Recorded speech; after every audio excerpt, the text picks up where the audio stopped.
On this Sunday set aside each year for acts of remembrance, what exactly are we remembering? There was a war which was optimistically granted the office of the war to end all wars, but wars have been continuous in the century since then.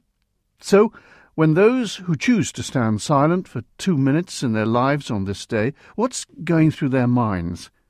If they have a relative, a friend who lost their lives in conflict, it will probably be in a recent war or conflict, or even in a so-called policing action, as in Northern Ireland. Our Chief Minister, Alfred Cannon, served in Northern Ireland, as did our Governor.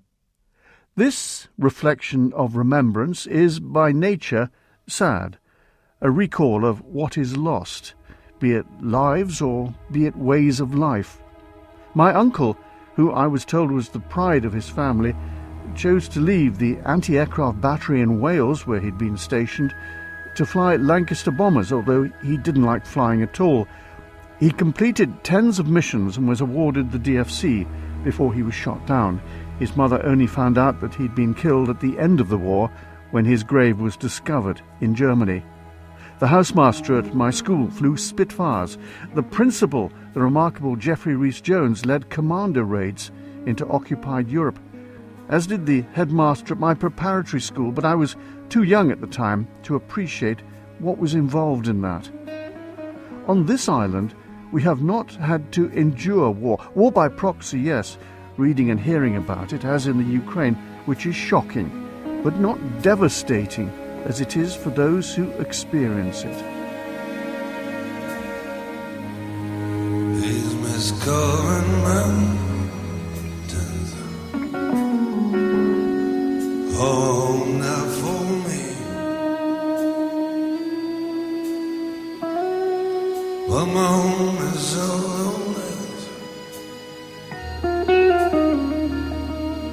and always will be.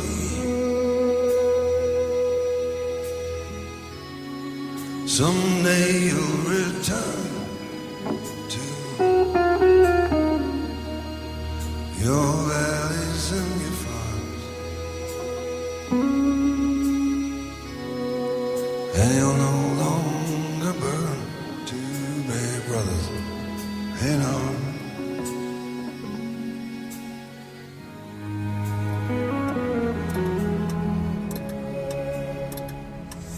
Russia invades Ukraine. In the capital, helicopter attacks capture the airports and Russian troops are reportedly inbound. Ukraine is under attack by land, sea and air. The Russian invasion appears designed to decapitate the country and install a new regime. The loss of life and human suffering could be immense. Tonight, it is not only the Ukrainian borders that are being trampled over, but also the security in which we in Europe have lived our lives.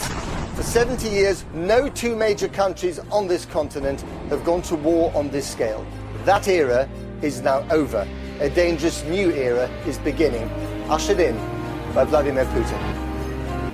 Some fields of destruction, baptisms of fire. I witness your suffering as a battle raged high.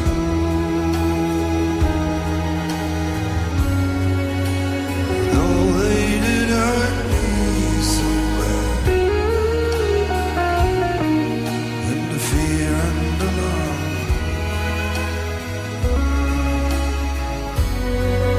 you did not desert me, my brother, in arms.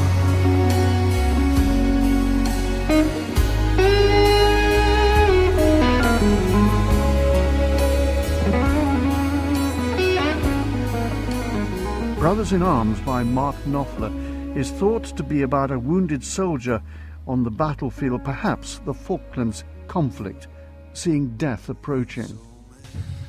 Sir? Yes, Lieutenant? I'm scared, sir. I'm scared too, sir. I mean, I'm the last of the tiddly-winking leapfroggers from the golden summer of 1914. I don't want to die. Really, not over keen on dying at all, sir. How are you feeling, darling? Not all that good, Blackadder. Rather hoped I'd get through the whole show. Go back to work at Pratt & Sons. Keep wicket for the Croydon gentleman. Married Doris. Made a note in my diary on the way here. Simply says, bugger. We share the same biology, regardless of ideology. What might save us, me and you, is if the Russians love their children too.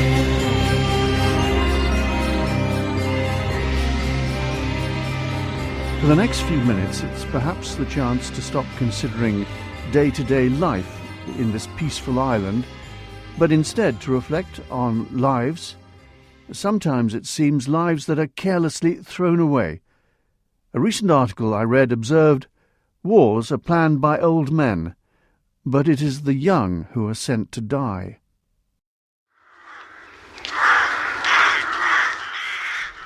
In narrow lanes and in woods and gardens, in some places rarely visited, but also in public areas, nature's annual metamorphosis is underway. Trees bow their branches and shake off their dying leaves because it is autumn. There is dying back now, but rejuvenation will follow in the spring. The season's disintegration and autumn's colourful rot is a necessary process. We even enjoy the show provided, the gaudy, dying russet leaves curling and twisting before the rot sets in. Nature is pragmatic in its actions and brutal in its work. The lion destroys the cubs of its predecessor to ensure its own rule and hierarchy. The killer whale hurtles up the breakers to drag away a screaming seal. Tiny baby turtles desperately scramble for the safety of the sea as the birds swoop down. Lemmings dive down to destruction. But in its cruelty, nature does discriminate. While appearing to encourage the success of one species over another, the holistic success of all life is a result. Organised war between 1914 and 1918 didn't discriminate. What happened across Europe was indiscriminate. It was mass death on an industrial scale.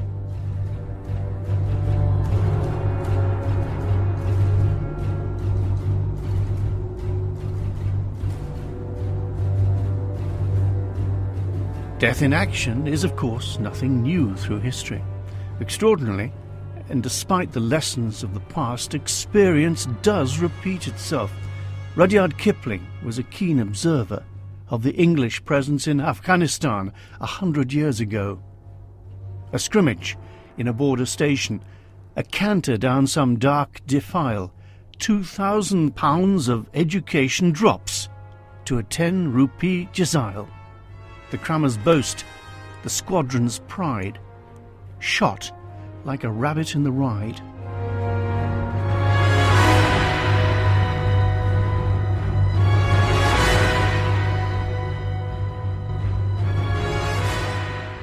In the First World War, the arithmetic success against cost was spectacularly out of balance. The young officer, brilliant in his schooling, poised, it seems, for a life rich in accomplishment, waits in the trench for the whistle that will send him and thousands of others into oblivion, into the hail and hell of metal that waits in no man's land. A young private, newly married with a child, knows that a few yards gained will probably take in return the lives of himself and the man to his left and the man to his right. I have stood in shocked awe at the approach to Thiepval and seen that immense monument to some of those who died in the fields of France in the First World War.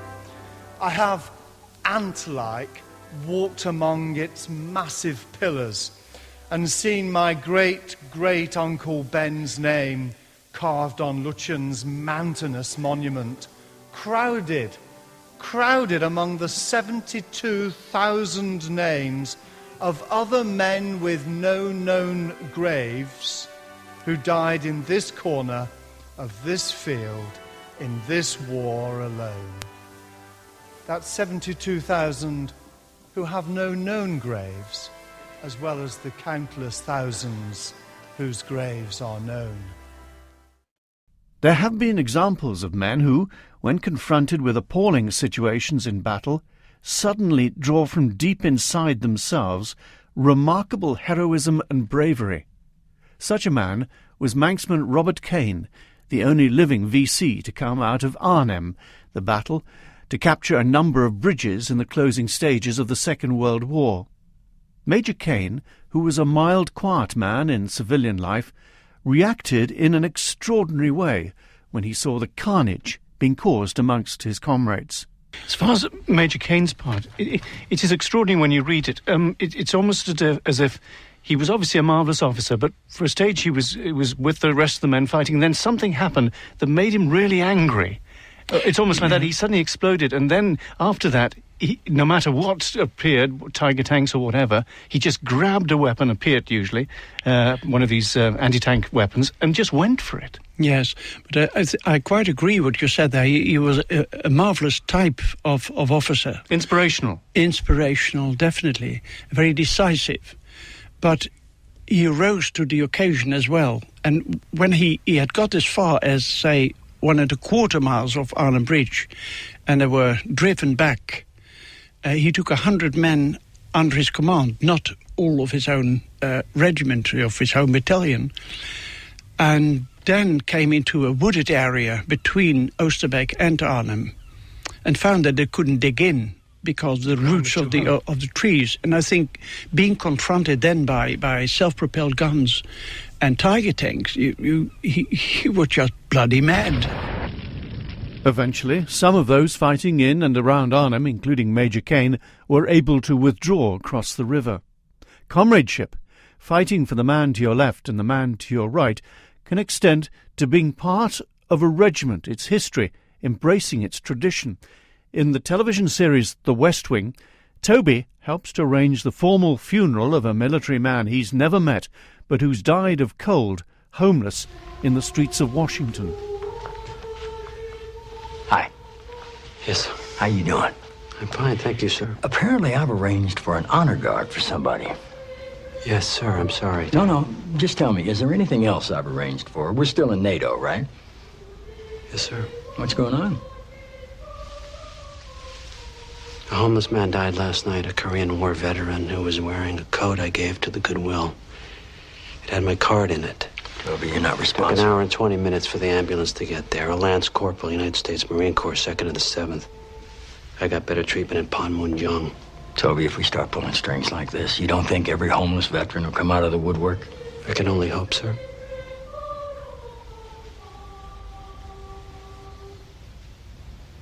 When is this thing? I'm going to pick up his brother and go there now.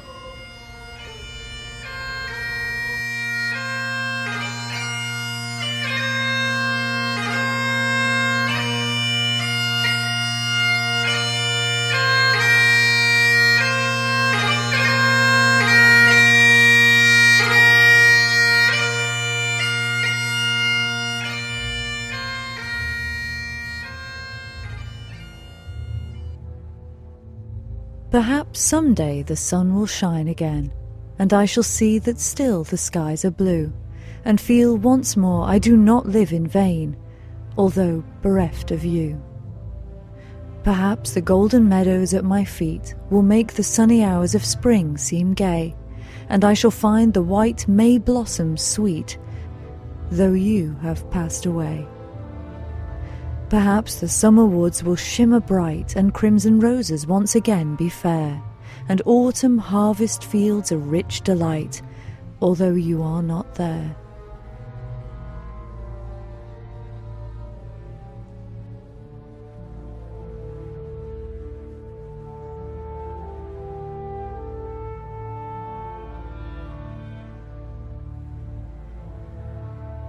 But though kind time may many joys renew, there is one greatest joy I shall not know again, because my heart, for loss of you, was broken long ago.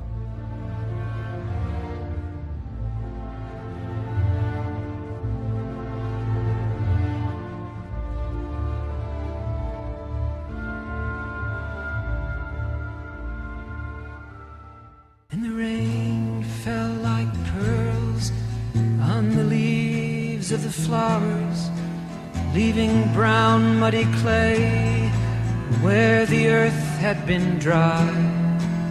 And deep in the trench he waited for hours as he held to his rifle and prayed not to die. But the silence of night was shattered by fire as guns and grenades blasted sharp through the air. One after another, his comrades were slaughtered in a morgue of Marines, alone standing there. He crouched ever lower with fear.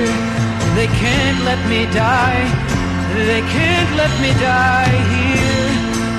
I'll cover myself with the mud and the earth.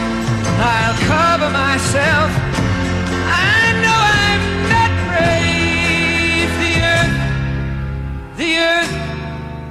The earth is my grave.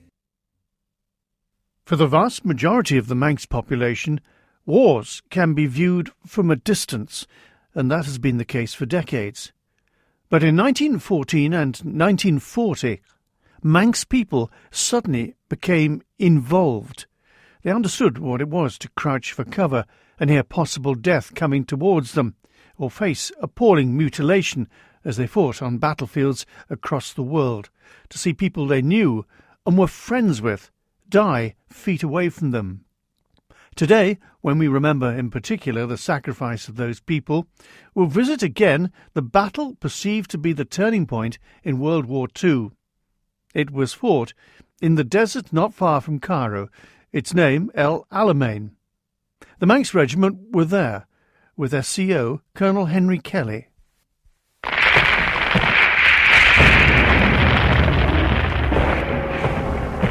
Battle opened with this tremendous barrage that lasted for quite a long time. I'd never seen anything like it. The noise was overwhelming, and the whole sky was lit up like a very busy Guy Fawkes night. These were the British guns? These were the British guns opening up to soften the German position behind the minefields. What exactly did you have to do as the commander of your particular First battery? Yes. The other two batteries of the Manx Regiment, the territorial batteries, 41 and 42, were protecting our 25-pounder batteries down below the slight escarpment. During the night of the 23rd, after the barrage, the sappers had cleared two routes through the first minefield, which was called January. There was an escarpment leading up to it, so it was difficult really to, with soft sand, to get through. You had to get guns through, in fact. And at 5 o'clock in the morning, when they'd secured cleared the two minefields, I was ordered to get two troops of my battery up through the minefields, through the first minefield, to protect each of the two bridgeheads which the division had opened up. How successful were you? Well, the division were quite successful getting through the first minefield, but after nearly 3 days slogging, they never got through February. So far as the battery was concerned, the first morning of the battle we managed to knock down one German Messerschmitt. Unfortunately, there were two hills just to the south of us, which the Free French, who were attached to the 7th Armoured, had been told to capture at first light. They had captured it, but with soft going before they could get up their anti-tank guns, the Germans had counterattacked, and they secured the two hills again. And for the rest of that day, we were getting shelled by the German guns on top of these two hills called Hermaimat. Did you have casualties? Yes. Before 12 o'clock,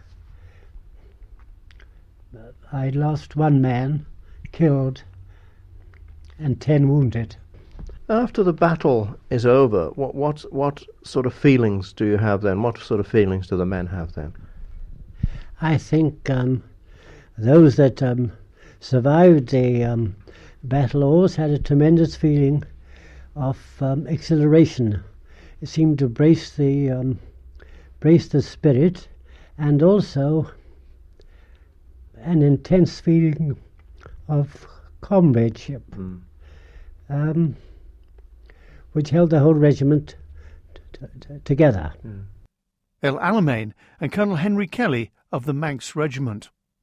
When the troops came ashore in France for Operation Overlord, the invasion of German-occupied Europe, Bill Harrison, a joiner in Civvy Street, was with them.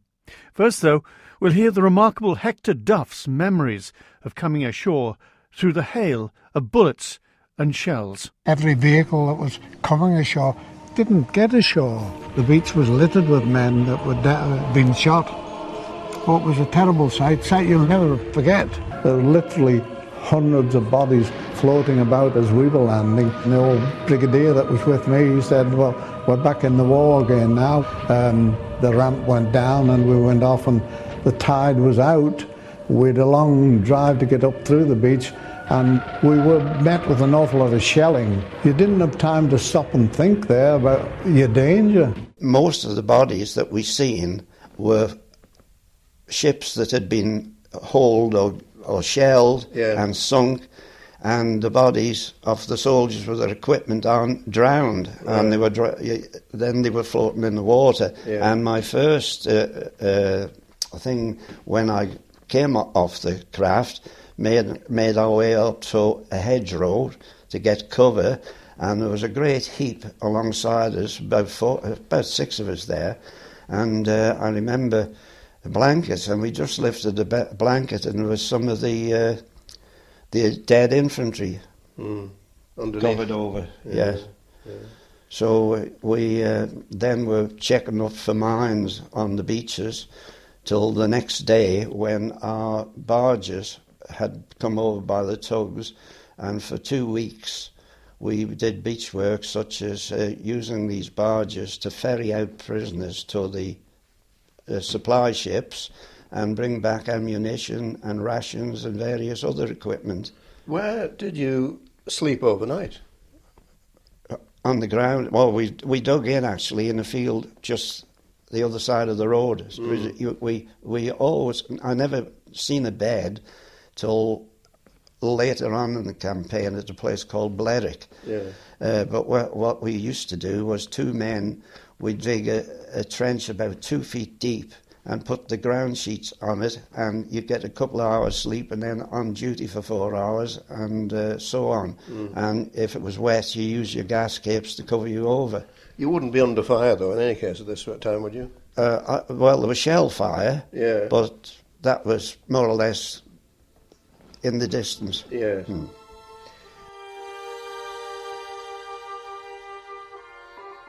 We women teach our little sons how wrong and how ignoble blows are. School and church support our precepts and inoculate the growing minds with thoughts of love and peace. Let dogs delight to bark and bite, we say, but human beings with immortal souls must rise above the methods of the brute and walk with reason and self-control. And then, dear God, you men, you wise, strong men, our self-announced superiors in brain, our peers in judgment, you go forth to war. You leap at one another, mutilate and starve and kill your fellow men, and ask the world's applause for such heroic deeds. You boast and strut, and if no song is sung, no laudatory epic writ in blood, telling how many widows you have made, why then, Penforce, you say our bards are dead and inspiration sleeps to wake no more. And we, the women, we whose lives you are, what can we do but sit in silent homes and wait and suffer? Not for us the blare of trumpets and the bugle's call to arms. For us no waving banners, no supreme triumphant hour of conquest. Ours the slow, dread torture of uncertainty, each day the bootless battle with the same despair. And when at best your victories reach our ears, there reaches with them to our pitying hearts the thought of countless homes made desolate and other women weeping for their dead.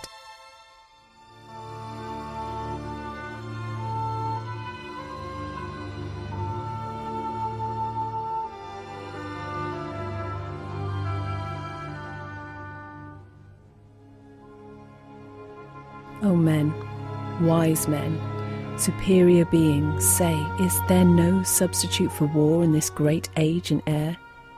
If you answer no, then let us rear our children to be wolves and teach them from the cradle how to kill.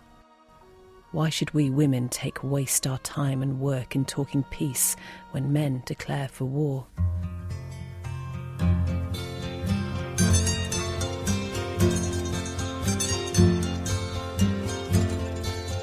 How do you do, young Willie McBride?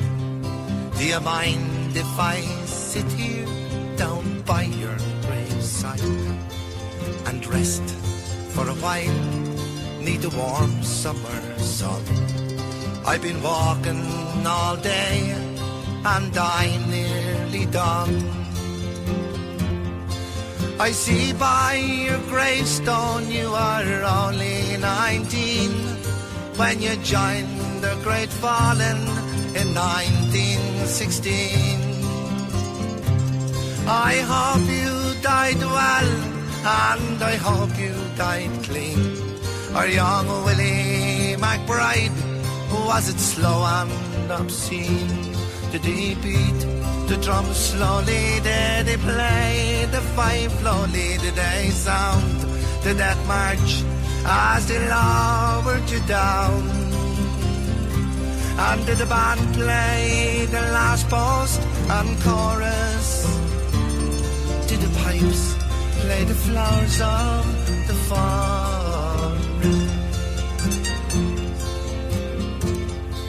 Are you Willie McBride?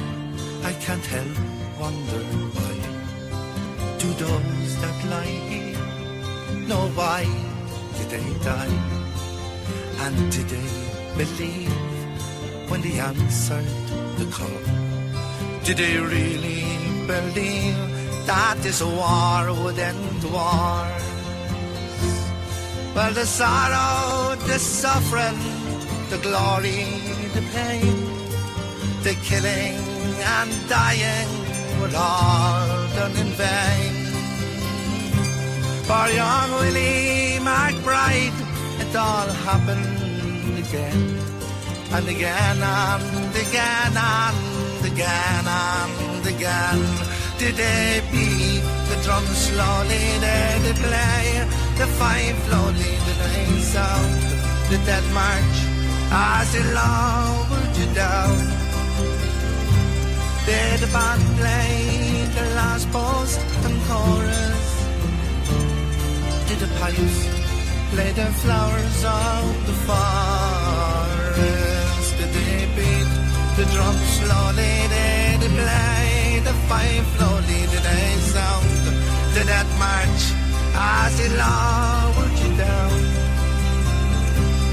Did the band play the last post and chorus? The pipes play the flowers of the fall.